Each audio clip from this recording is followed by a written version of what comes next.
Hi everyone, this is कीर्ति और आज की वीडियो में प्रैक्टिस पेपर 17 का सेकेंड पार्ट डिस्कस करेंगे, जिसके हमने कल 60 क्वेश्चंस डिस्कस कर लिए थे। आज हम 61 से स्टार्ट करेंगे। तो चलिए स्टार्ट करते हैं। Question number 61।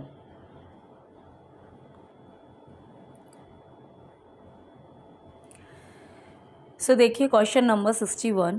Shakespeare career bridge the reign of which two monarch, यानी शेक्सपियर का जो कैरियर पीरियड है उसमें उन्होंने किन दो मोनार्क को कवर किया है, आपको बताना है। सो ऑप्शंस हैं यहाँ पर 4। Elizabeth first, James first, William first, Elizabeth first, Richard first, Elizabeth first, Elizabeth Charles first.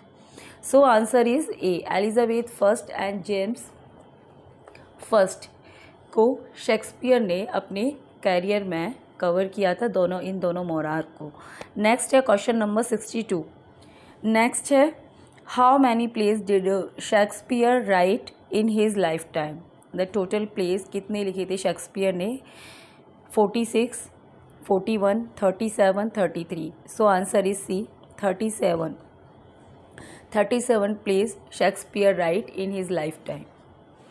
Next है as you like it belongs to which literary tradition. So यहाँ ऑप्शंस हैं, ट्रेजेडी है, पेस्ट्रल है, पोइट्री है या फार्स है। So as you like it एक pastoral comedy है। So answer is B, पेस्ट्रल।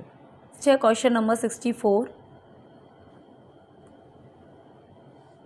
What was the highest level of schooling that Shakespeare completed, यानी शेक्सपियर की शिक्षिता का हाईएस्ट लेवल क्या है, यानी शेक्सपियर की शिक्षा का हाईएस्ट लेवल क्या है आपको बताना है। यूनिवर्सिटी थे ये, university at Oxford, university at Cambridge से थे, मतलब इन्होंने अपनी पढ़ाई करी थी, स्कूलिंग करी थी, सेकेंडरी स्कूल या फिर ग्रामर स्कूल, आपको ये बताना है। So answer is D, grammar school, यानी कि बहुत ज़्यादा पढ़ाई नहीं करी थी शेक्सपियर ने, बस छोटी मोटी पढ़ाई मतलब ग्रामर स्कूल में करी थी बस, उसके बाद ये कोई यूनिवर्सिटी में पढ़ने नहीं गए। नेक्स्ट है question number 65। As you like it was most likely written between 1598 and 1600 during the last few years of which monarch reign। ठीक है, एज यू लाइक इट किस मोनार्क के रेन में मतलब लिखा गया था, ये आपको बताना है। तो यहाँ 4 ऑप्शंस हैं, James first, Elizabeth first, Richard second या फिर चार्ल्स फर्स्ट। एलिजाबेथ फर्स्ट के टाइम में इसे लिखा गया था, क्योंकि इसकी जो डेट है 1598 से 1600 और इस समय इनका ही शासन था। जेम्स फर्स्ट आए थे 1603 से, जेम्स फर्स्ट तो 1603 से आए थे, तो इससे पहले लिख गया था ये वाला प्ले। ठीक है, तो एलिजाबेथ फर्स्ट हो जाएगा। नेक्स्ट है question number 66। The Forsyte saga 1922 is a series of 3 novels and.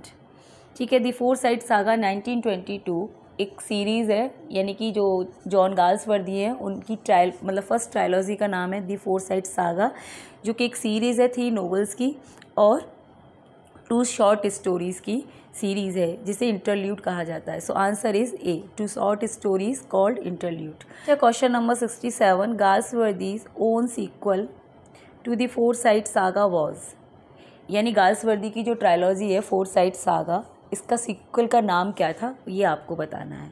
So options are an old comedy, a modern comedy, a middle class family, a poor man comedy. तो Forsyte saga का जो sequel था उसका नाम था modern comedy. So answer is B, a modern comedy. Next है question number 68। Which trilogy of Galsworthy chiefly deals with Michael Mont young cousin Dinny Cherrell. ठीक है, कौन सी ट्रायलॉजी है ये आपको बताना है। And of the chapter, the Forsyte saga, a modern comedy, a modern man. So and of the chapter is the trilogy of Galsworthy which deals with Michael Mont and Denny Charles। So answer is A।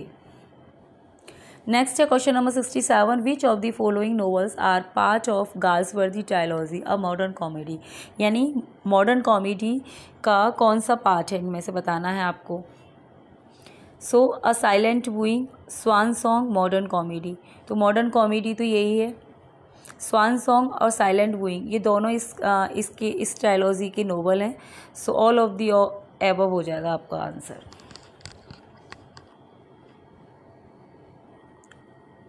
So answer है D, all of the above. Next है question number 70, which of the following work is not a part of Galsworthy trilogy end of the chapter. ठीक है, इनमें से कौन सा work Galsworthy की trilogy end of the chapter का part नहीं है। ठीक है, तो हमें पता है इनकी इनकी मतलब जो ट्रायलॉजी है 3 थी, वो 4 साइड सागा। फर्स्ट ट्रायलॉजी का नाम था 4 साइड सागा, सेकंड थी मॉडर्न कॉमेडी एंड थर्ड थी एंड ऑफ द चैप्टर। तो इसका कौन सा पार्ट नहीं है वो बताना है। Maid in waiting, flowering wilderness, over the river, ये तो तीनों की तीनों इसके पार्ट हैं। The white monkey is not a part of this trilogy, so answer is D. Next है question number 71, when Celia disguise herself as a shepherdess in As You Like It, what name does she take। ठीक है, सीलिया जब अपने आप को disguise कर लेती है इन एज यू लाइक इट में, उसका डिस्गाइज नेम क्या है आपको बताना है। सो यहाँ ऑप्शंस हैं फोबी, ऑड्रे, एलिना या फिर Rosalind. So answer is C, Aliena. Aliena उसका डिस्गाइज नेम होता है इस प्ले में, एलिना रख लेती है वो अपना नाम। नेक्स्ट है question number 72, What is the name of the clone who accompanies Celia and Rosalind in exile। ठीक है, जब इन दोनों को एग्जाइल मतलब बैनिशमेंट दे दिया जाता है कि ड्यूक की तरफ से, तो कौन सा क्लोन इनके साथ जाता है फॉरेस्ट में। तो यहाँ ऑप्शंस हैं चार्ल्स, फेस्टे, डॉगबेरी या फिर टच स्टोन। तो इस प्ले के अंदर जो क्लोन है उसका नाम है टच स्टोन। टच स्टोन ही जाएगा इनके साथ फिर। ठीक है, नेक्स्ट है question number 73, which of the following place of Galsworthy does not deal with the theme of social justice in society. ठीक है, गाल्सवर्दी के कौन से प्ले हैं जो सोशल जस्टिस की थीम से डील नहीं करते हैं, ये आपको बताना है। यानी कि मोस्टली प्ले गाल्सवर्दी के ऐसे हैं जो इनकी थीम रहती है सोशल जस्टिस इन सोसाइटी, लेकिन कौन से वो प्ले हैं जो डील नहीं करते हैं। सो यहाँ ऑप्शंस हैं the silver box, justice, escape, जी, joy. So joy is not the play deal with social justice in society, so answer is D. Next है question number 74, in which play of Galsworthy he criticize a journalist who blackmail the prominent figure by spreading scandal against them.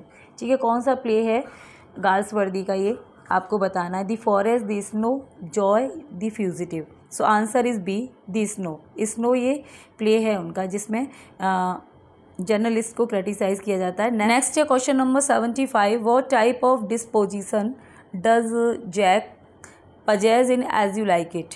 ठीक है, किस तरीके का character है Jack, आपको ये बताना है। सो यहाँ ऑप्शंस हैं चीयरफुल, एग्रेसिव है, एनवियस है या मेलंकली है। सो जैक को मेलंकली जैक के नाम से जाना जाता है। So answer is D, melancholy. Next है question number 76, who is the first to criticize Cardinal Wolsey in Shakespeare's Henry eight. ठीक है, यानी कि सबसे पहला व्यक्ति वो कौन था जिसने कार्डिनल वुल्जी को क्रिटिसाइज़ किया था शेक्सपियर के प्ले हेनरी एट में। सो यहाँ पर ऑप्शंस हैं the king, Norfolk, Buckingham, the queen. So answer is C, Buckingham is the first who criticize Cardinal Wolsey in Shakespeare Henry eight. ठीक है, बकिंगहम था। नेक्स्ट है question number 77, what happen after this person criticize Wolsey in Henry eight. ठीक है, तो जो ये person यानी कि बकिंगहम की बात हो रही है कि जब वो उसको क्रिटिसाइज करता है वुल्जी को, उसके बाद उसके साथ होता क्या है ये आपको बताना। ही इज़ बैनिस्ड, उसे बैनिश कर दिया जाता है। He is knighted, he is ignored, he is arrested. So answer is G, he is arrested, उसे अरेस्ट कर लिया जाता है। नेक्स्ट है क्वेश्चन नंबर 78, नेक्स्ट है question number 78, where does the king first meet Anne in Henry eight. ठीक है, सबसे पहले किंग की मुलाकात कहाँ हुई थी एनी से, आपको बताना इन हेनरी एट। यानी हेनरी एट क्या है, हिस्ट्री प्ले है विलियम शेक्सपियर का, जिसमें आपको ये बताना है कि जो हेनरी एट थे इनकी पहली जो मुलाकात थी एनी के साथ वो कहाँ हुई थी। Wolsey dinner party, at court, in France, in the street. So answer is A, Wolsey की डिनर पार्टी में।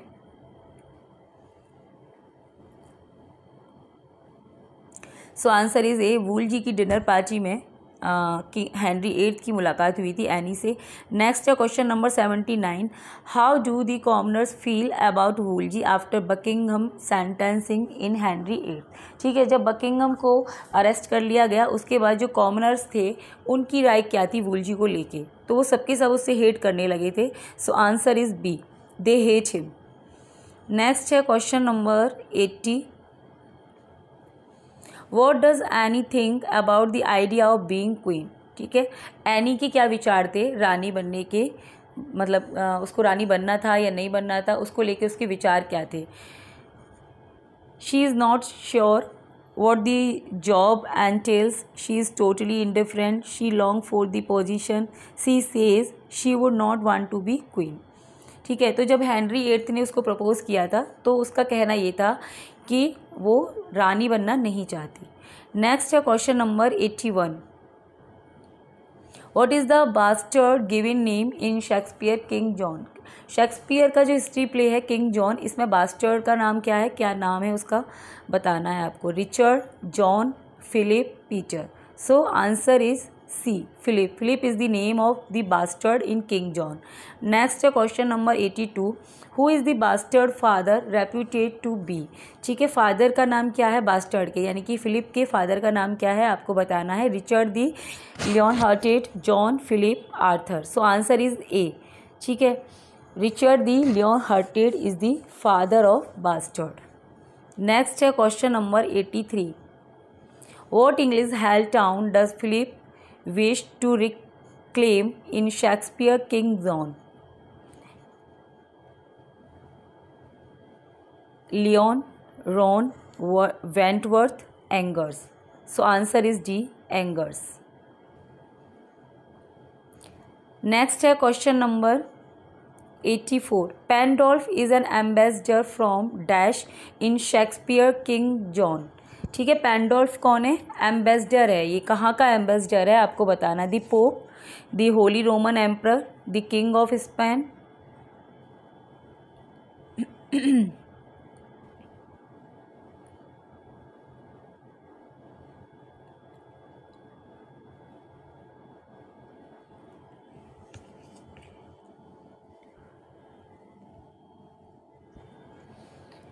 the pharaoh। so answer is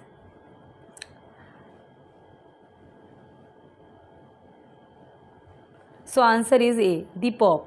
ठीक है, जो पेंडोल्फ है वो पॉप का एम्बेसडर है।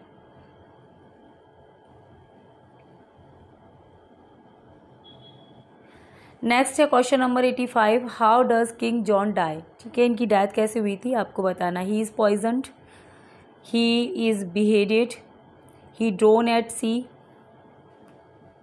नेक्स्ट है question number 85, how does King John die. ठीक है, कैसे मरते हैं ये किंग जॉन, इनकी मतलब डेथ कैसे होती है।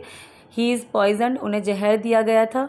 ही इज़ बिहेडेड, उनका मतलब सर धड़ से अलग करवा दिया था। ही ड्रोन एट सी, उनको मतलब समुद्र में डूब कर उनकी हत्या हो गई थी। या फिर ही इज़ स्टैब किया गया था उनको। So answer is A, he is poison, जहर देकर की गई थी। ठीक है, नेक्स्ट है question number 86, Galsworthy was born at. Galsworthy कहाँ बॉर्न हुए थे। Kingston London England, Paris France, Edinburgh Scotland, या फिर Dublin Ireland. So answer is A, Kingston London में गाल्सवर्दी का जन्म हुआ था। नेक्स्ट है question number 86, Galsworthy was born at. Galsworthy का जन्म कहाँ हुआ था आपको बताना है। सो इनका जन्म हुआ था Kingston London England. So answer is A. Next है question number 87, the town Kingston is situated on the river. ये जो टाउन था किंगस्टन जहाँ गाल्सवर्दी का जन्म हुआ था, ये किस नदी के किनारे स्थित था ये आपको बताना। सो टेम्स रिवर के किनारे स्थित था। So answer is A. Next है question number 88, John Galsworthy was the son of a. ये जो गाल्सवर्दी हैं किसके सन थे ये, इनके फादर यानी कि मतलब उनके फादर का प्रोफेशन क्या था। वो नोबलिस्ट थे, मर्चेंट थे, लॉयर थे, या फिर डॉक्टर थे। सो आंसर इज सी, इनके फादर थे लॉयर, यानी ये एक वकील के बेटे थे। खुद भी इन्होंने वकालत करी थी, पर वो बात अलग है कि ये कभी गए नहीं थे प्रैक्टिस करने और ये एक राइटर बन गए, इनका इंटरेस्ट राइटिंग में आ गया। नेक्स्ट है question number 89, Galsworthy begin his literary career as, यानी कि गाल्सवर्दी ने अपना लिटरेरी कैरियर किस रूप में शुरू किया था, as a journalist, as a dramatist, as a novelist या फिर as a poet. So answer is C, as a novelist Galsworthy began his literary career. Next है question number 90, Galsworthy belong to, Galsworthy belong करते हैं, तो ये एक modern poet हैं, 20वीं century से बिलोंग करते हैं। So answer is C. Next है question number 91, Galsworthy tragedies are called, Galsworthy की ट्रेजेडी को कहा जाता है tragicomedies, heroic tragedies, social tragedies, classical tragedies. क्या कहा जाता है गाल्सवर्दी की ट्रेजेडीज़ को? सोशल ट्रेजेडीज़ इनकी ट्रेजेडीज़ को बोला जाता है। तो आंसर इज सी। नेक्स्ट है question number 92, several of Galsworthy's early novels were written under a pseudonym of. ठीक है, बहुत सारे जो गाल्सवर्दी के नोवेल्स हैं जो उन्होंने अपने इनिशियल फेज़ में लिखे थे वो एक सीडोनिम से लिखते थे। तो क्या था सीडोनिम, आपको बताना है। जॉनसन, इज़ाक, जॉनसन जॉन या फिर Elia. So answer is C, Johnson John यानी सन ऑफ जॉन। सी आपका हो जाएगा। एलिया से कौन लिखता था? चार्ल्स लेम एलिया सीडोनिम से लिखते थे। नेक्स्ट है question number 93, the first successful novel of Galsworthy was, इनका फर्स्ट सक्सेसफुल नोवेल था the man of property which came in 1906। So answer is A. Next है question number 94, which novel of Galsworthy is considered to be his masterpiece, इनका कौन सा novel है जिसे masterpiece माना जाता है? The pigeon, flowering wilderness, island Pharisees या फिर Indian summer of a Forsyte. So right answer will be D, Indian summer of a Forsyte is considered his masterpiece. Next है question number 95, Wordsworth prelude is a, Wordsworth का prelude है, क्या है ये? Autobiographical poem है, एक philosophical है, ballad है, एलेजी है। सो राइट आंसर विल बी ए, ये उनकी ऑटोबायोग्राफिकल पोएम है। नेक्स्ट है question number 96, which play of Galsworthy exhibit the stress, strain and emotional conflict that Dick Merton feel when she grows young and fall in love with a 3 years junior boy named Joy। ठीक है, कौन सा play है ये Galsworthy का जिसमें conflict दिखाया गया है, स्ट्रेस, स्ट्रेन, इमोशनल कन्फ्लिक्ट इसके अंदर दिखाया गया है? The man of property, fraternity, joy and strife. So answer is C, joy.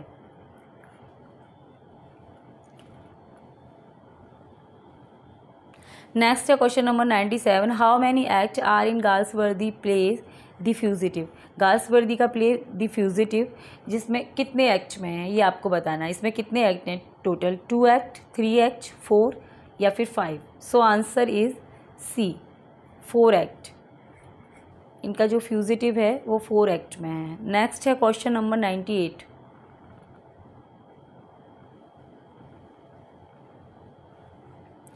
Next है question number 98, who coined the term metaphysical poet in the chapter on Abraham Cowley in his lives of the most eminent English poet 1779-81। ठीक है, ये term किसने के द्वारा coin किया गया था? Metaphysical poet. So Samuel Johnson ने इसे कॉइन किया था। So answer is A, Samuel Johnson. Next है question number 99, who gave the impersonal theory of poetry. ठीक है, ये थ्योरी किसने दी थी? इम्पर्सनल थ्योरी को किसने दिया था पोइट्री में, आपको बताना है। सो यहाँ ऑप्शंस हैं सैमुअल जॉनसन, ड्राइडेन, कॉली या फिर T S. Eliot. So answer is D, T S. Eliot gave the impersonal theory in poetry. Next है question number 100, who spoke while defining the term tradition, a fusion of past and present and at the same time a sense of present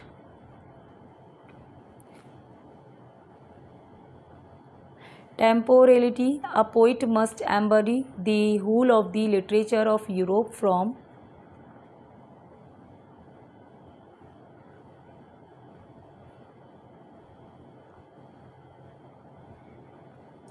Homer while simultaneously expressing their contemporary environment. So ये statement है T S. Eliot का. So answer is D. Next है question number 101. In the sentence he demanded a thorough inquiry. Thorough is, इस sentence के अंदर throw का grammatical class क्या है आपको बताना है.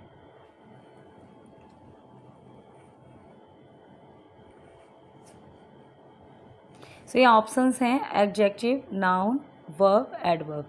सो आंसर आपका हो जाएगा ए एडजेक्टिव. ठीक है, थ्रो क्या कर रहा है, इंक्वायरी को क्वालिफाई कर रहा है, इसलिए यहाँ पर एक एडजेक्टिव है. So A will be right option. Next है question number 102. In the sentence I want to hear the story in detail. Detail is, ठीक है, ये भी एक सेंटेंस है जिसमें आपको डिटेल का ग्रामेटिकल क्लास बताना है कि इसका ग्रामेटिकल क्लास क्या है. ऑप्शंस हैं यहाँ पर एडजेक्टिव है, नाउन है, वर्ब है या एडवर्ब है. So answer is A adjective है ये. ठीक है, I want to hear the story in detail, क्योंकि ये यहाँ पर नाउन को क्वालिफाई कर रहा है. नेक्स्ट है question number 103. As sheep are to a flock so are cattle to a dash. ठीक है, जिस प्रकार एक शीप यानी कि एक भेड़ का संबंध फ्लॉक से है, वैसे ही कैटल का संबंध किसके साथ है ये आपको बताना है. सो यहाँ ऑप्शंस हैं swarm, multitude, pack, herd. So right option will be D, herd. ठीक है, कैटल का जो ग्रुप होता है उसे हर्ड बोला जाता है, शीप के ग्रुप को फ्लॉक बोला जाता है. नेक्स्ट है question number 104. Dogs bark, lion, roar, but frogs dash. ठीक है, जो डॉग हैं वो वार्क करते हैं, लाइन है वो रोर करते हैं, दहाड़ते हैं, मतलब साउंड की बात हो रही है. लेकिन जो फ्रॉग हैं उनकी साउंड क्या है, साउंड बतानी है आपको फ्रॉग की. Coo, bleat, croak, cluck. So right option will be C, croak. Frog क्या करते हैं, फ्रॉग की जो साउंड होती है वो होती है क्रॉक. नेक्स्ट है question number 105. Which pronoun should be used in the following sentence. ठीक है, इस सेंटेंस में प्रोनाउन कौन सी यूज़ होनी चाहिए आपको बताना. When you have seen the photos please return dash to me. So यहाँ 4 ऑप्शंस हैं, those, them, the same, these. So answer आपका होगा बी, दैम. ठीक है, when you have seen the photos please return them to me. Next है question number 106. Insert the correct form of participle. ठीक है, यहाँ पर आपको करेक्ट फॉर्म लगानी है पार्टिसिपल की. He is a dash teacher.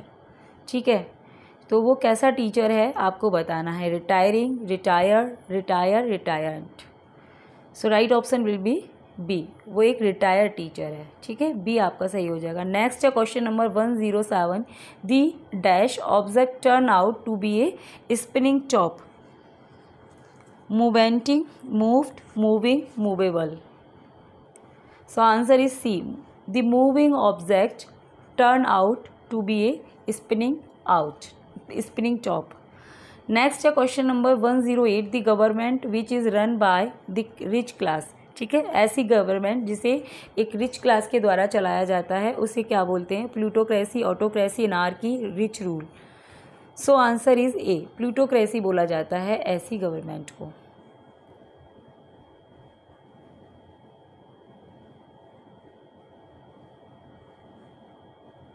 Next है क्वेश्चन नंबर 109.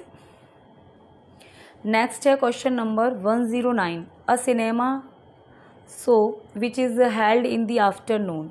ठीक है, सिनेमा शो जो दोपहर में होता है उसको क्या बोलते हैं. नेक्स्ट है question number 109. A cinema show which is held in the afternoon, यानी कि एक सिनेमा शो जिसे दोपहर में देखा जाता है उसे क्या बोलते हैं. एंटीसेप्टिक, नारकोटिक, पैनासिया या matinee. So answer is D. ठीक है, उसे मैटिनी शो बोला जाता है. दोपहर में जब मूवी आती है किसी सेट मैक्स मतलब किसी चैनल पर भी जनरली तो लिखा आ रहा होता है ना ऊपर मैटिनी शो, यानी दोपहर में आएगी. नेक्स्ट है a citizen of the world.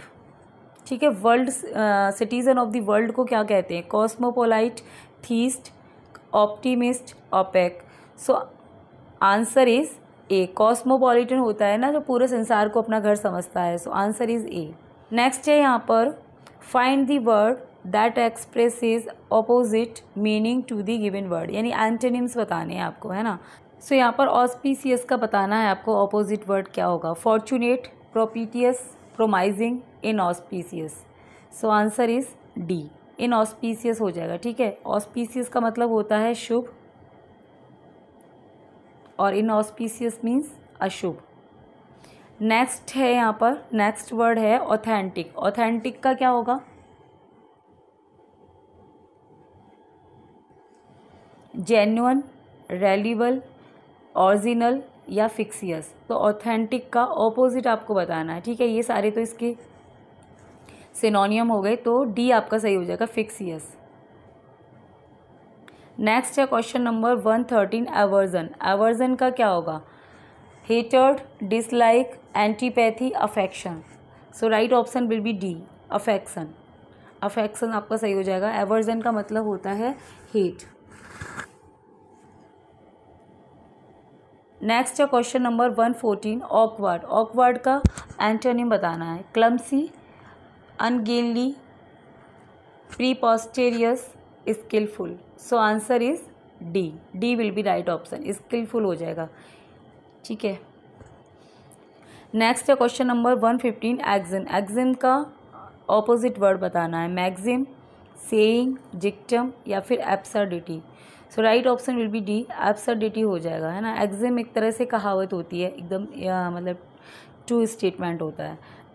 Next है यहाँ पर find the incorrect one word for the explanation. ठीक है, यहाँ पर आपको 115 से लेकर 120 तक वन वर्ड सब्स्टिट्यूशन देखने हैं, जिनमें से एक इनकरेक्ट होगा, उसे आपको फाइंड आउट करना है। ठीक है, तो देखिए यहाँ पर 115, funny imitation of a poem. ठीक है, फ़नी इमिटेशन, पोइम की फ़नी इमिटेशन को पैरोडी कहा जाता है। ठीक है, नेक्स्ट है giving up throne by the king, abdication होता है। ठीक है, गो बैक एंड फोर्थ, सफल, ये भी ठीक है। नेक्स्ट है government by a few people, oligarchy. ठीक है, तो ये भी सही है। तो यहाँ पर एक्चुअली इनकरेक्ट है नहीं कोई, फोर दे रखे हैं, फोर में से कोई भी इनकरेक्ट नहीं है, ये मतलब चारों ठीक हैं ये। ठीक है, नेक्स्ट देखते हैं question number 116, government by the nobles. Nobles के द्वारा जो गवर्नमेंट चलाई जाती है उसे कहा जाता है एरिस्टोक्रेसी। नेक्स्ट है government by the rich. Rich के द्वारा जो गवर्नमेंट होती है उसे कहा जाता है प्लूटोक्रेसी।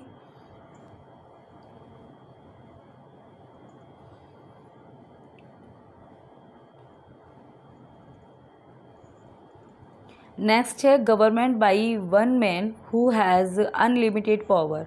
ठीक है, एक व्यक्ति के द्वारा जो गवर्नमेंट चलाई जाती है उसे कहते हैं ऑटोक्रेसी कहते हैं, जबकि यहाँ पे लिखा हुआ ऑटोक्रेटिक। ठीक है, तो जो आपका आंसर है वो हो जाएगा सी, क्योंकि इनकरेक्ट हमें यहाँ मिल गया। और यहाँ पर नेक्स्ट है गवर्नमेंट बाय वीमेन, इसको गायनोक्रेसी बोलते हैं, तो ये भी ठीक है। ठीक है, so answer will be C. Next है यहाँ पर 117, गवर्नमेंट बाय रोस्ट सिटीज़न, यानी रोस्ट सिटीज़न की गवर्नमेंट को क्या बोला जाता है? Kakistocracy. Government by the mob, mobocracy. Next है government by new inexperience official, यानी कि जो नए लोग होते हैं इम्पैच्योर, उनकी गवर्नमेंट को क्या बोला जाता है? न्यूक्रेसी। गवर्नमेंट बाय ऑल, इसको बोला जाता है पैंटिसोक्रेसी। सो यहाँ पर जो इनकरेक्ट है आपका वो ये वाला हो जाएगा A, government by worst citizen is called kakistocracy बोला जाता है उसको, है ना, या लैकिस्टोक्रेसी दे रखा है, ये रॉन्ग है। नेक्स्ट है यहाँ पर 118, government by a few people, है ना, कुछ लोगों के द्वारा जो शासन किया जाता है उसे ऑलिगेसी बोलते हैं। नेक्स्ट है ग्रुप ऑफ 3 नोबल्स। ठीक है, 3 नोबल्स के ग्रुप को ट्राइलॉजी। ग्रुप ऑफ स्टार, उसको मोनस्टिलेशन। एंड नेक्स्ट है D, incapable of being wounded, invulnerable. ठीक है, तो यहाँ पर जो आपका इनकरेक्ट है वो सी वाला हो जाएगा। ग्रुप ऑफ स्टार को कॉन्स्टिलेशन बोलते हैं, ना कि मॉन्स्टिलेशन, है ना, मॉन्स्टिलेशन नहीं बोलते। सो सी विल बी राइट ऑप्शन, बाकी तो ठीक है। नेक्स्ट है 119, in charge of museum page, यानी कि ये जो म्यूजियम वगैरह होते हैं इनके अध्यक्ष को क्या बोला जाता है? उसको क्यूरेटर बोला जाता है, बिल्कुल ठीक है। इनडिफरेंस टू प्लीजर और पेन, जिस पर कोई असर नहीं होता है, सुख दुख के मतलब सुख दुख के इम्पैक्ट से बाहर है वो, उसे बोला जाता है स्टोइसिज्म। नेक्स्ट है C instrument which make smaller object larger. ठीक है, जो मतलब छोटी छोटी चीज़ों को देखने के लिए यूज़ किया जाता है, जिसमें बड़ी दिखें वो, उसे माइक्रोस्कोप बोलते हैं। ठीक है, तो आपका जो इनकरेक्ट है ना वो यही वाला सी वाला हो जाएगा। इसकी स्पेलिंग गलत दे रखी है ना, माइक्रोस्कोप की स्पेलिंग MICRO होती है, यहाँ पर मैक्रो लिख दिया है। नेक्स्ट है डी वाला सही है, intentional destruction of racial group, genocide. ठीक है, नेक्स्ट है यहाँ पर question number 120, interval between two event. Interval between two event is called interlude. Next, just punishment for wrong doing. ठीक है, रॉन्ग डूइंग के लिए जो पनिशमेंट दिया जाता है उसे नेमेसिस बोलते हैं, ये भी ठीक है। Killing of another human being, homicide, है ना।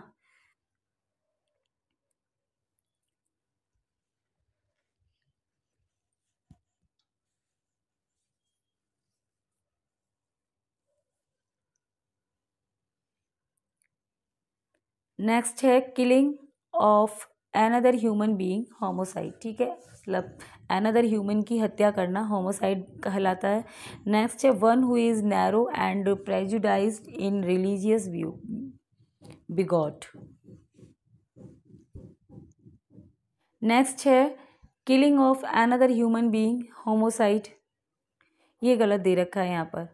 One who is narrow and prejudiced in religious view, bigot, इसको ये भी सही है। ठीक है, तो आपका जो इनकरेक्ट है वो हो जाएगा सी वाला। नेक्स्ट है यहाँ पर 121 से लेके 122, find the foreign expression with incorrect meaning. ठीक है, फॉरेन एक्सप्रेशन दे रखे हैं यहाँ पर दो, जिसमें से इनकरेक्ट कौन सा वाला है आपको ये बताना है। तो 121 है यहाँ पर, लेरोई मॉट विव लेरोई, the king is dead, long live the king. यानी कि रोई का मतलब होता है किंग, लेरोई मॉट का मतलब होता है द किंग इज डेड, विव लेरोई का मतलब होता है long live the king. Next है leitmotif, a recurring theme. Next है lingua franca, special language. Next है लिटेरा स्क्रिप्टा मैनेट, what is written is permanent, जो भी लिखा गया है वो क्या है, परमानेंट है। तो यहाँ पर जो आपका इनकरेक्ट है ना वो है सी वाला, लिंगुआ फ्रैंका। लिंगुआ फ्रैंका होता है एक तरह से स्पेशल लैंग्वेज नहीं होती है, ये होती है एक तरह से संपर्क भाषा, इसको कह सकते हैं। ठीक है, एक ब्रिज का काम करती है ये लैंग्वेज, लिंगुआ फ्रैंका। यानी कि जिन दो कंट्रीज या जिन दो पर्सन की मातृभाषा जैसे अलग अलग होती है, तो वो लोग एक लैंग्वेज का सहारा लेते हैं जिसके वो सामने वाला भी व्यक्ति समझ सके और मतलब जो बात कर रहा है वो भी समझ सके। तो लिंगुआ फ्रैंका एक ऐसी भाषा होती है जो दोनों को आती है, यानी कि संपर्क भाषा इसको बोलते हैं। सो आपका जो सी वाला है ना वो इनकरेक्ट है। जैसे कि इंग्लिश एक तरह से लिंगुआ फ्रैंका है, क्योंकि बहुत से लोग होते हैं जो इंग्लिश जानते हैं और लेकिन बाकी जैसे और अदर लैंग्वेज हैं, जर्मनी है, फ्रेंच है, इसको इतना लोग नहीं समझ पाते हैं जितना कि इंग्लिश को। तो इंग्लिश एक तरह से ये लिंगुआ फ्रैंका का बहुत अच्छा काम करती है। नेक्स्ट है यहाँ पर 122, यहाँ भी आपको इनकरेक्ट एक्सप्रेशन फाइंड आउट करना है। ठीक है, यहाँ पर पहला है लिटरेटी यानी literary writing, magnum opus. Magnum opus होता है ग्रेट वर्क और मास्टरपीस, किसी भी ऑथर का जो ग्रेट वर्क होता है उसे मैग्नम ओपस बोला जाता है। मेलाफाइड होता है विद बैड फेथ। ठीक है, मेलाफाइड मतलब बैड फेथ होता है, ये भी ठीक है। नेक्स्ट है मैनो ए मैनो,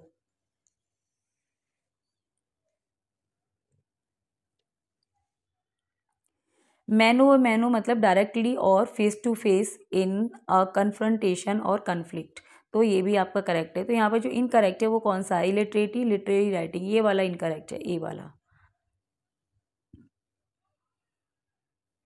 नेक्स्ट है यहाँ पर question number 123, walk before hand और एन इंट्रोडक्टरी स्टेटमेंट,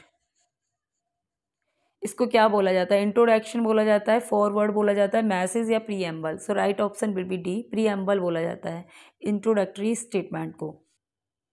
नेक्स्ट है question number 124, a place for sun to enter where one can sun bath, यानी कि एक ऐसा प्लेस जहाँ पर कोई इंसान सन बाथ ले सकता है, उसको क्या बोलते हैं, उसको बोलते हैं सोलोरियम, एक्वेरियम, प्लांटोरियम, मिल्की बोरियम। So right option will be A, solarium बोलते हैं उसे, है ना, जहाँ सन बाथ ली जाती है। Next and last question number of this practice paper is a glass container in which fish and other water animal can be kept. ठीक है, एक ग्लास कंटेनर जिसमें क्या है, फिश और अदर वाटर एनिमल को रखा जाता है, उसे क्या बोलते हैं, solarium, aquarium, sanatorium, Aquafina. So right option will be B, aquarium.